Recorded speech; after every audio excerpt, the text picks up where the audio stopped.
फ़तमंद मसीही दुआ क्या है? अच्छा, बहुत ज़्यादा लोग अपनी दुआया ज़िंदगी में शिकस्त महसूस करते हैं और उनकी शिकस्त के एहसास की एक वजह यह है क्योंकि वो हकीकत में समझते नहीं कि दुआ क्या है। जब आप दुआ के हकीकी मतलब को समझते हैं कि दुआ में क्या होता है, आप फ़तमंद हो सकते हैं। आपको शिकस्त खुर्दा होने की ज़रूरत नहीं है। आपको ऐसा महसूस करने की ज़रूरत नहीं है कि आप दुआ नहीं कर सकते।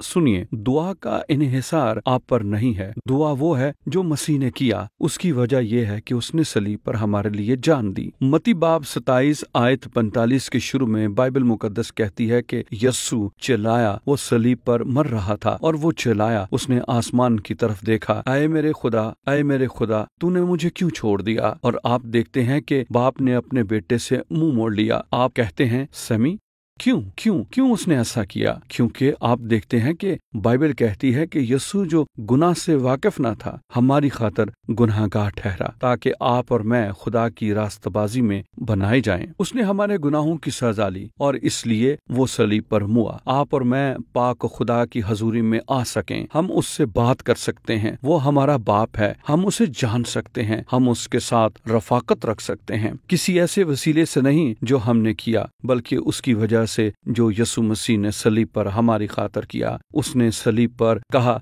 जब आप उसको गले लगाते हैं आप माफी पाते हैं। आपके गुनाह माफ हो चुके हैं और आप रास्तबाज ठहराए गए हैं। आप पाक खुदा की हजूरी में आ सकते हैं। इसका अमली तौर पर क्या मतलब है? इसका मतलब यह है कि दुआ ये नहीं है कि आप कितने हैसियत वाले हैं। दुआ ये नहीं है कि आपकी हैसियत या अंदाजा कैसा है या आप कितना जोर लगाते हैं। हमें सादगी के साथ ईमान लाना है कि यीशु ने आपके लिए क्या क्या किया है। ये आपको पाक खुदा की हजूरी में लेकर जाता है और आप उसके साथ बात कर सकते हैं।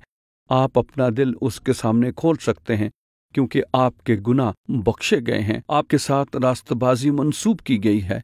इस वजह से आपके पास फतह है। और मैं आपको बताता हूँ, जब मैंने मसीह को जाना, मैंने दरियाफ्त किया कि हकीकत में फ़तमंद मसीही दुआया जिंदगी किसके मुतालिक है।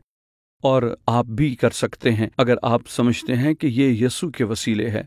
आप जानते हैं कि यीशु मसीह ने ये बयान दिया, क्योंकि मुझसे जुदा होकर तुम कुछ नहीं कर सकते, और यकीनन आप पाक खुदा की हजूरी में नहीं आ सकते।